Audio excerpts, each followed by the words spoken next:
a little bit ago, I talked to one of the police officers here on duty, and he said when he was called here about 30 to 45 minutes ago, he said he heard explosions, which he thought were transformers, also some stuff inside of the plant, which he can't confirm.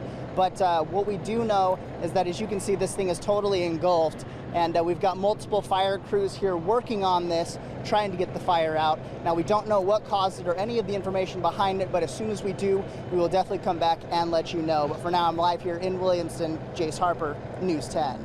Yeah, and David, as you can see now, the intersection here at 4th and Franklin has been all cleared up after it was closed for about 4 hours to through traffic.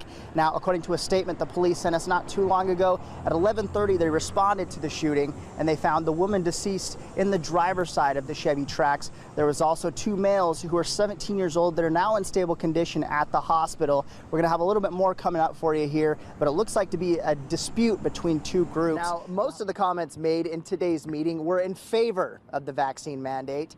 Dr. Jack Lipton is the director of the early detection program here on campus, and he says simply testing isn't enough. The testing program is there as an aid to get us to a point where it's no longer needed. In creating this program, we hoped that it would eventually become obsolete. And it will no longer be needed when nearly everyone who can be vaccinated is safely vaccinated. Now, the vote passed with 80% approval, and it's important to remember this is just a recommendation. The MSU president, Samuel Stanley, will have the final say. For now, I'm live here in East Lansing. Jace Harper, News 10. He's going 4-wheel through the field.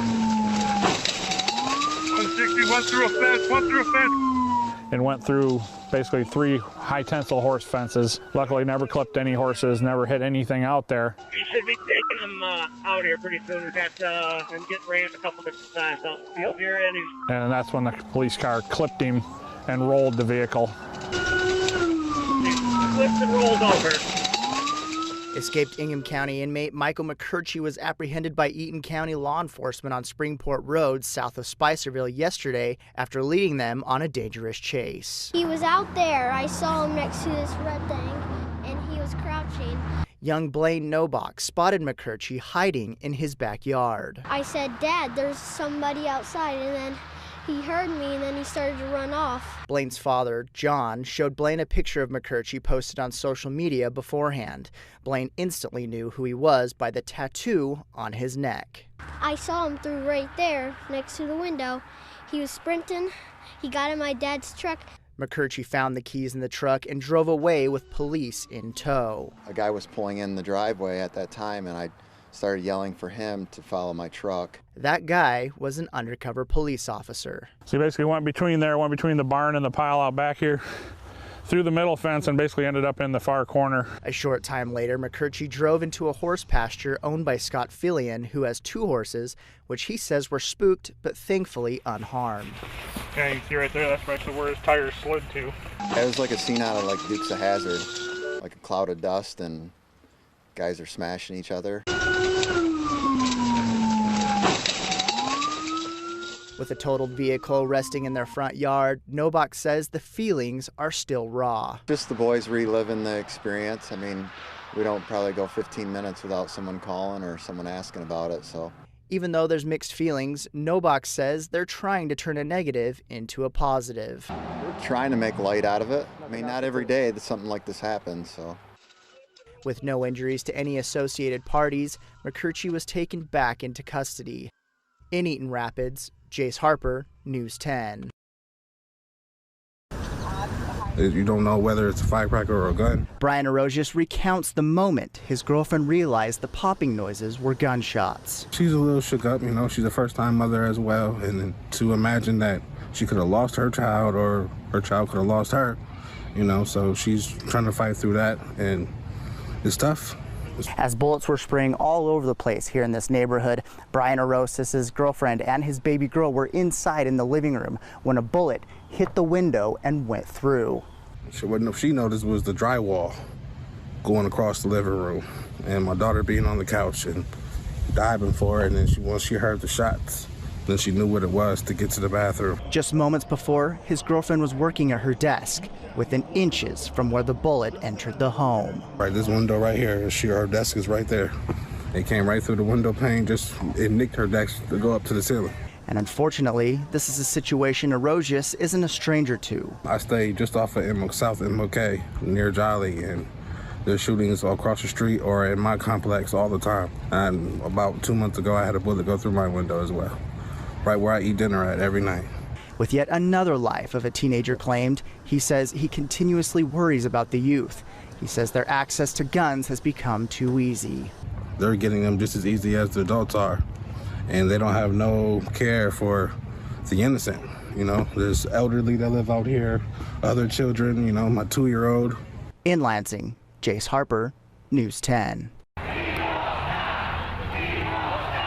"We won't stop" is one of the many chants one could hear on the steps of the Michigan State Capitol on Saturday as President Trump's supporters protested the election results and called for a recount. I got 7 mail-in ballots sent to my apartment, and everybody got one. Some of them got people that haven't been there for 10 years.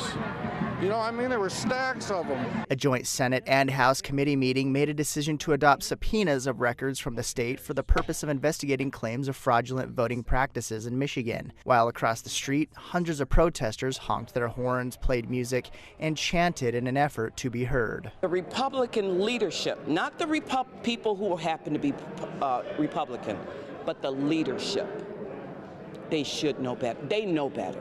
District 5 Representative Cynthia Johnson and District 108 Representative Bo LaFave were in attendance. The main argument made by those who oppose the investigation is a lack of evidence. It is unfair for the Democrat Party to stand here and whine and complain and scream and yell that we want some coup of the government and to just hand the thing to Trump illegally and forget about everybody that serves at a local level who are with 1 or 2 or 10 or 15 votes. Meanwhile, there are thousands of people in this state that have firsthand, they believe, knowledge of illegal votes being cast. That is not fair to our local elected officials. I'm embarrassed that we had to come here today to put doubt in the process. Every vote should count. And for them to say, well, I got a phone call from this person and that person. Hell, we get a lot of untruths out of the White House.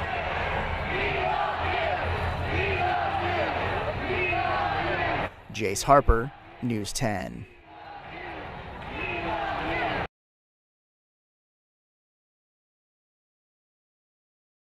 Breaking news right now, an update to a story we've been tracking all afternoon. Of those hostages, the Rabbi Charles Citrion Walker grew up in Lansing. Police say a restaurant employee was stabbed before fatally shooting his attacker in downtown Detroit. In honor of Martin Luther King Jr. Day, unemployment offices will be closed tomorrow. Unemployment workers can still certify for benefits on Monday using the Michigan Web Account Manager. The office says because of the holiday, there may be a slight delay before benefits are deposited into bank accounts or loaded onto debit cards. It's a game I'm looking forward to, though, that's for sure. Why is that? It's playoff football, Playoff football, yeah, good point. Yeah. Good point. Good point. Everyone's excited. Yeah, why not? Yeah. Why not? That's some money on it, too. Yeah. Thanks, Kellen.